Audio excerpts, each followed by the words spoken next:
Para analizar una sociedad entera, debemos tomarla como una unidad indivisible. Podemos empezar a aplicar este método de estudio considerando a cada economía nacional como si fuera una empresa agroindustrial consolidada. Imaginemos que toda la producción agrícola e industrial de bienes físicos estuviera bajo la administración de una sola empresa y que la red de transporte fuera la banda transportadora de esa empresa agroindustrial única. Siendo así, el sector de la fuerza de trabajo empleado de modo directo en el transporte, en los diversos renglones de la producción agrícola, en las manufacturas, la construcción, la minería y el mantenimiento de la infraestructura económica básica, representa en su conjunto los costos laborales directos de producir todos los productos físicos. El resto de la fuerza de trabajo representa el equivalente de los gastos generales. Por eso llamamos productivo al empleo del primer tipo y no productivo al resto del empleo y al desempleo. Esto no significa que todo el trabajo no productivo sea inútil o innecesario. Significa que solo la producción física de bienes conduce al mejoramiento de la densidad relativa potencial de población de la nación. Medimos el desempeño de la economía nacional desde el punto de vista de lo que el trabajo productivo genera y luego examinamos las diferentes áreas del empleo no productivo para descubrir cómo afecta el aumento de la productividad del trabajo productivo. Por ejemplo, los científicos, maestros, médicos y otras personas que prestan servicios no productivos han de contribuir de manera sustancial y directa a elevar la productividad del trabajo. No obstante, las mejoras que aportan se miden por el aumento de la productividad general del trabajo que engendran la labor científica, la educación, los servicios médicos. Lo mismo ocurre con otros servicios y con la administración. Analizamos una economía nacional de la manera siguiente. Partimos de la totalidad de la población, puesto que queremos medir el aumento de la densidad relativa potencial de población. Medimos la población, primero, con un censo familiar, dado que la población se reproduce por medio de la familia. Contamos a los individuos como integrantes de las familias, no como individuos aislados. Dividimos las familias en dos grandes grupos. Primero, familias cuyos miembros que trabajan se ocupan normalmente en empleos productivos. Y segundo, familias cuyos miembros que trabajan se ocupan normalmente en empleos no productivos. Hay, por supuesto, algunas familias que parecen caer en ambos grupos. Ello no representa un problema serio de análisis, dado que son los cambios en la proporción que guardan estas dos clases de empleo y los dos grupos de familias lo que nos interesa ante todo. Fijamos un criterio uniforme para separar estadísticamente los casos ambiguos, que son más bien pocos. Luego analizamos cada grupo de familias desde dos puntos de vista. Primero, por su composición por edades. Y segundo, por la función que cada quien desempeña de acuerdo con su edad. Por ejemplo, los tres grupos primarios por edad son A, por debajo de la edad de trabajar, B, en edad de trabajar, y C, por encima de la edad de trabajar. En el grupo que está en edad de trabajar, distinguimos quién forma parte de la fuerza de trabajo y quién realiza alguna otra función. De ese modo, analizamos la razón entre la totalidad de la población y la fuerza de trabajo, y al mismo tiempo las características reproductivas de la población. Ese análisis nos dice, por ejemplo, si el número de reclutas presentes y futuros de la fuerza de trabajo será mayor o menor que el número de personas que dejan la fuerza de trabajo por muerte, enfermedad o jubilación. La porción de los trabajadores empleada en forma productiva es la que produce la totalidad de los productos físicos necesarios para sostener a la población. Por tanto, una vez analizados los dos grandes grupos de familias, concentramos la atención en los cuatro renglones principales en que se divide la producción que generan esos trabajadores productivos. La figura 1, que aparece ahora, ilustra en general la naturaleza del ciclo de la producción y la distribución. La barra de abajo a la izquierda representa las familias de trabajadores productivos. Arriba está la barra de las familias de trabajadores no productivos.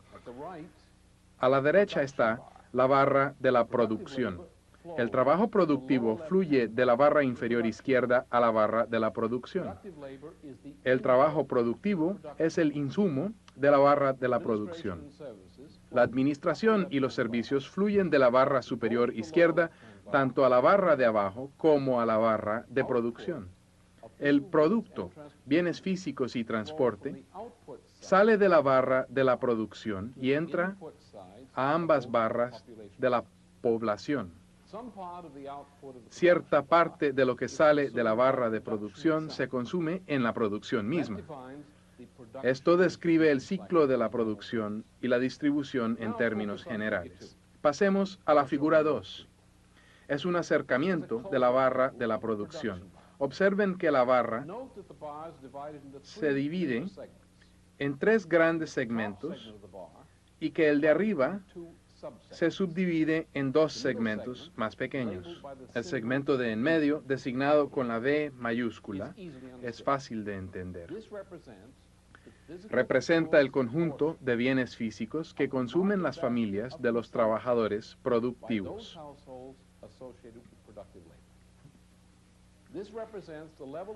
Representa el mínimo de consumo por persona que se necesita para dar al trabajo productivo presente y futuro la calidad que exigen las técnicas de la producción.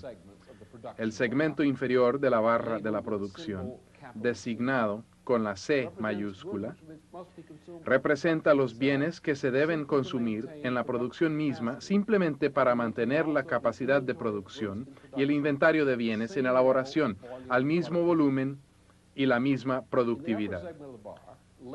El segmento superior, designado con la P, es la ganancia bruta de operación de nuestra empresa agroindustrial consolidada. Con la letra D, designamos una subdivisión del segmento P. Esa subdivisión representa la parte de la totalidad de la producción física que se destina, primero, al consumo necesario de las familias de trabajadores no productivos y, segundo, los bienes de capital y otros elementos de las actividades en las que se ocupan los trabajadores no productivos integrantes de esas familias. El resto, designado con P', representa la ganancia de operación neta de nuestra empresa agroindustrial consolidada. Observen ahora la tabla 1. Esta enumera algunos de los coeficientes básicos de la contabilidad del ingreso nacional. Primero, coeficientes básicos de contabilidad. Primero, P es igual a T, donde T representa la producción total de bienes físicos, menos C más B, ganancia bruta de operación. C sobre B, o C dividido por B, es la medida de la intensidad capital de la producción. P dividida por C más B es la medida de la productividad. P' dividida por C más B es la medida de la tasa de ganancia. D dividida por C más B es la medida de la tasa de gastos.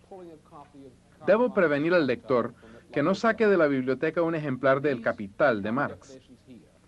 Estas definiciones contables las idearon economistas del sistema americano, entre ellos, por supuesto, nuestro hacendista Alexander Hamilton, los dos Caris y Friedrich List.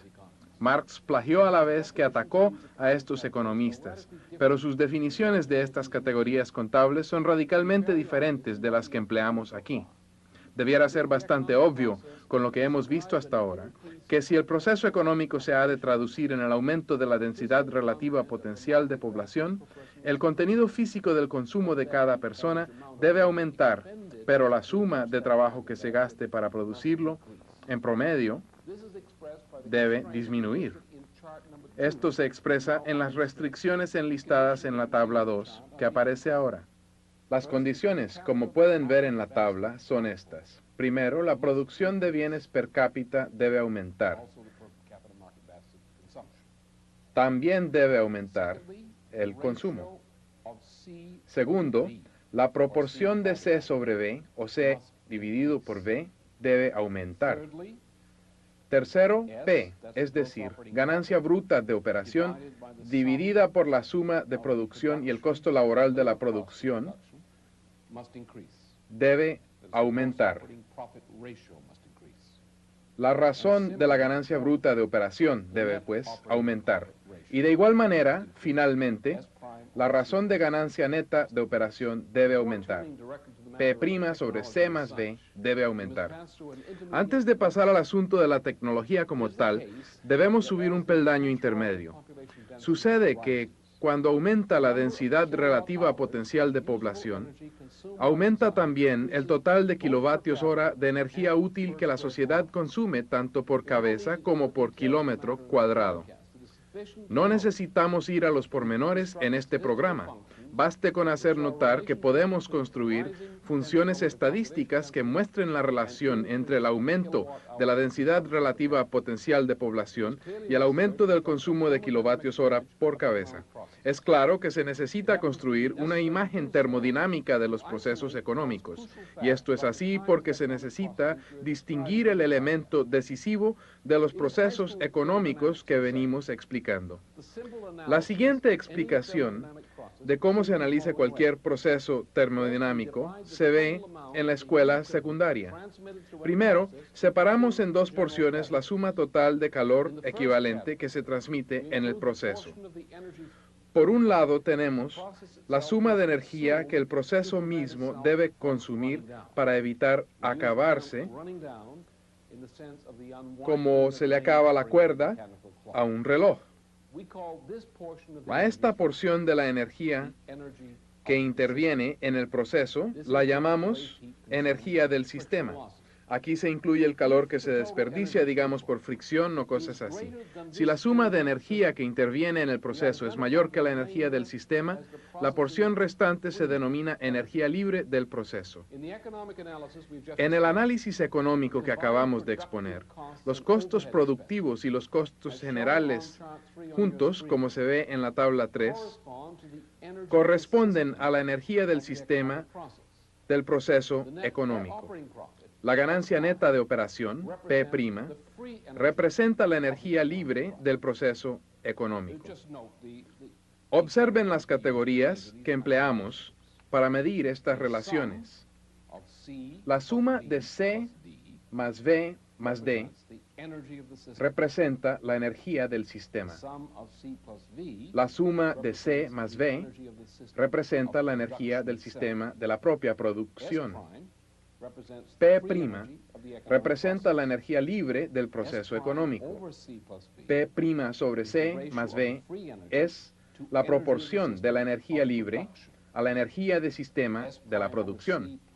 P' sobre C más V más D representa la proporción de la energía libre a la energía del sistema de la sociedad en su conjunto.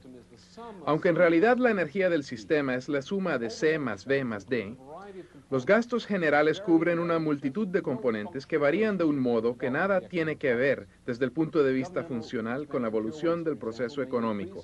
El gasto gubernamental y el puro desperdicio, por ejemplo, pueden aumentar de un modo que no guarda relación con los procesos de producción mismos, salvo como una especie de impuesto arbitrario a la riqueza producida por el proceso productivo. Por esa razón empleamos el cociente P' sobre C más V en lugar de P' sobre C más V más D. Así como en la contabilidad nacional nuestra preocupación principal son los cambios que sufre la cuota de ganancia neta de operación, en la termodinámica elemental lo que nos interesa son los cambios que sufre la proporción entre la energía libre y la energía del sistema. Los procesos termodinámicos en los que la energía del sistema es mayor que su suministro total a lo largo de varios siglos del proceso, decimos que son procesos entrópicos. En la tabla 4 indicamos de modo sumario algunas de las condiciones que distinguen un proceso negatoentrópico, es decir, positivo, y un proceso entrópico que se va agotando. En el caso de que P' sobre C más V siempre sea de valor negativo, el sistema es entrópico. En el caso de que P' sobre C más V se torna y permanece negativo, el sistema es entrópico. Cuando P' sobre C más B es siempre positivo, tanto en el presente como en el futuro, el sistema es negatoentrópico. Cuando P' sobre C más B se torna y permanece positivo, aunque por el momento pueda ser negativo, decimos que el sistema es negatoentrópico. Si es positivo y además aumenta, es definitivamente negatoentrópico. Si P' sobre C más B es positivo, pero disminuye, se puede decir que es relativamente entrópico. Es decir, no es todavía un proceso entrópico, pero tiende a la entropía. Si P' sobre C más B es negativo y cae aceleradamente, no solo describimos el proceso como entrópico, sino degenerado. En general, con entrópico se quiere decir que al proceso se le está acabando la cuerda. En un rato explicaré el significado correcto de negatoentrópico. Por el momento es obvio que en qué sentido venimos empleando el término. No se necesita explicar mucho para que se entienda que consideramos a nuestra empresa agroindustrial consolidada como un modelo termodinámico cerrado, en el sentido de que todas sus fuentes de energía se localizan dentro del propio proceso económico y que toda la energía transmitida se consume en el proceso o se desecha. Lo cual quiere decir que debemos concentrar la atención en los resultados de la reinversión de la energía libre, la ganancia neta de operación, en el proceso mismo que la genera. A primera vista, parece inevitable que la reinversión de la energía libre produzca el aumento de la energía por cabeza del sistema. Fuera así, sin duda, si la población o la fuerza de trabajo productiva no creciesen en número. Examinemos por un momento un caso hipotético para hacer más clara la idea. Imaginemos el caso hipotético de una economía que viene resoplando con un cierto ritmo de progreso técnico y que de repente decide poner fin a toda mejora técnica de los bienes de capital que produce. Con todo, esa economía sigue invirtiendo su energía libre, su ganancia neta de operación, en el proceso productivo. La tabla 5 muestra los resultados de esa inversión desde el punto de vista de las proporciones de la economía medidas per cápita. Es decir, estamos en el supuesto de que la sociedad ha dejado de introducir mejoras técnicas en los bienes de capital y que toda la ganancia neta de operación se reinvierte. En un caso así, la cuota de ganancia disminuirá de la manera que se muestra en la tabla. Si P' sobre C más B es hoy mayor que lo que será mañana el valor equivalente, indicado por la razón cuyo numerador es P' menos D, P', donde D significa diferencial, y cuyo denominador es V más C más D, P', luego la cuota de ganancia desciende. Además, debemos recordar que el costo de producción aumenta como resultado del agotamiento de los recursos. Ya dijimos que siempre que una sociedad se atiene a un estado fijo de la tecnología, el agotamiento de los recursos trae el aumento de los costos, aumento que debemos agregar al numerador de la expresión. Por lo tanto, un proceso económico que invierte de este modo tiene que ser entrópico, o sea que a esa economía se le anda acabando la cuerda. Para facilitar la comprensión de estas sencillas comparaciones, observen los siguientes hechos elementales. 1. Al principio, la suspensión del mejoramiento técnico de los bienes de capital no detiene el progreso técnico. Cuando se compran bienes de capital nuevos para reemplazar los obsoletos, se aumentará la productividad del trabajo. Pero conforme se reemplacen más bienes de capital viejos, menos aumentará la productividad del trabajo a causa de nuevas adquisiciones de bienes de capital. 2.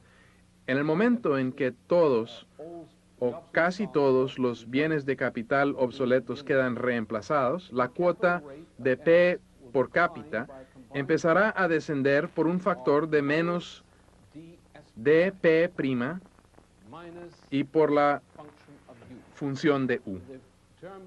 El término dP' significa que cierta parte de P', cierta parte se agrega como un factor de costo al aumento del costo de la energía del sistema. La función de U representa aquí el resultado económico del agotamiento de los recursos naturales. La ganancia, pues, se reduce por este factor a la vez que aumenta el denominador de la expresión en relación con el diferencial de P'. 3. Por lo tanto, el proceso se hará absolutamente entrópico. Esta es otra manera de decir lo que ya dijimos, que sin progreso técnico, la sociedad se derrumba. Como lo expliqué anteriormente, el progreso técnico resuelve este problema. Reexpliquemos la función del progreso técnico desde el punto de vista del modelo de contabilidad nacional que hemos descrito, lo cual nos lleva a la tabla 6. En ella simplemente se ilustra con un ejemplo lo que decíamos. Si las mejoras técnicas de los nuevos bienes de capital hacen que la productividad del trabajo aumente, digamos, en 10%, entonces la cantidad de C que se necesita para cubrir la energía del sistema de C viene a ser alrededor del 90% de lo que costaba antes en trabajo, cuya productividad era menor. En tal caso, sea K el factor de mejoría de la productividad resultante del mejoramiento de los bienes de capital. Luego, como pueden ver en los cálculos que aparecen en la pantalla, el resultado es el mejoramiento de la cuota de ganancia. De modo que así es como el progreso técnico genera el aumento de la cuota de ganancia. En tanto que en una sociedad en que la reinversión se haga sin mejorar la tecnología, lo que se produce es el descenso de la cuota de ganancia. Con progreso técnico, como se ve en la tabla 6, a menos que haya un ritmo inusitadamente alto de agotamiento de los recursos naturales, la cuota de ganancia aumentará a lo largo de los ciclos sucesivos de reinversión. Examinémoslo de modo más riguroso en la tabla 7. Como ven, estamos comparando en primer lugar la cuota de ganancia antes de que se haga la inversión nueva con la cuota de ganancia después de que se ha hecho. Y por eso, si la productividad aumenta, como se ve, el proceso es al menos relativamente negatoentrópico. Si la cuota de ganancia crece con mayor rapidez que los costos de la energía del sistema y los costos provocados por el agotamiento de recursos, el proceso es absolutamente negatoentrópico. Al recorrer las tablas de la 1 a la 7 hemos visto el significado del término negatoentropía en lo tocante a la contabilidad nacional. La infraestructura económica básica representa en su conjunto los costos laborales directos de producir todos los productos físicos. El resto de la fuerza de trabajo representa el equivalente de los gastos generales. Por eso llamamos productivo al empleo del primer tipo y no productivo al resto del empleo y al desempleo. Esto no significa que todo el trabajo no productivo sea inútil o innecesario. Significa que solo la producción física de bienes conduce al mejoramiento de la densidad relativa potencial de población de la nación. Medimos el desempeño de la economía nacional desde el punto de vista de lo que el trabajo productivo genera y luego medimos la población primero con un censo familiar, dado que la población se reproduce por medio de la familia. Contamos a los individuos como integrantes de las familias, no como individuos aislados. Dividimos las familias en dos grandes grupos. Primero, familias cuyos miembros que trabajan se ocupan normalmente en empleos productivos. Y segundo, familias cuyos miembros que trabajan se ocupan normalmente en empleos no productivos. Hay, por supuesto, algunas familias que parecen caer en ambos grupos. Ello no representa un problema serio de análisis, dado que son los cambios en la proporción que guardan estas dos clases de empleo y los dos grupos de familias lo que nos interesa ante todo. Fijamos un criterio uniforme para separar estadísticamente los casos ambiguos, que son más bien pocos. Luego analizamos cada grupo de familias desde dos puntos de vista. Primero, por su composición por edades. Y segundo, por la función que cada quien desempeña de acuerdo con su edad. Por ejemplo, los tres grupos primarios por edad son A, por debajo de la edad de trabajar, B, en edad de trabajar, y C, por encima de la edad de trabajar. En el grupo que está en edad de trabajar, distinguimos quién forma parte de la fuerza de trabajo y quién realiza alguna otra función. Examinamos las diferentes áreas del empleo no productivo para descubrir cómo afecta el aumento de la productividad del trabajo productivo. Por ejemplo, los científicos, maestros, médicos y otras personas que prestan servicios no productivos han de contribuir de manera sustancial y directa a elevar la productividad del trabajo. No obstante, las mejoras que aportan se miden por el aumento de la productividad general del trabajo que engendran la labor científica, la educación, los servicios médicos. Lo mismo ocurre con otros servicios y con la administración. Analizamos una economía nacional de la manera siguiente.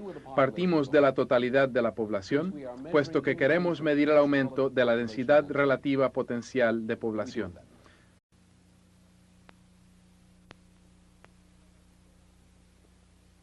Para analizar una sociedad entera, debemos tomarla como una unidad indivisible.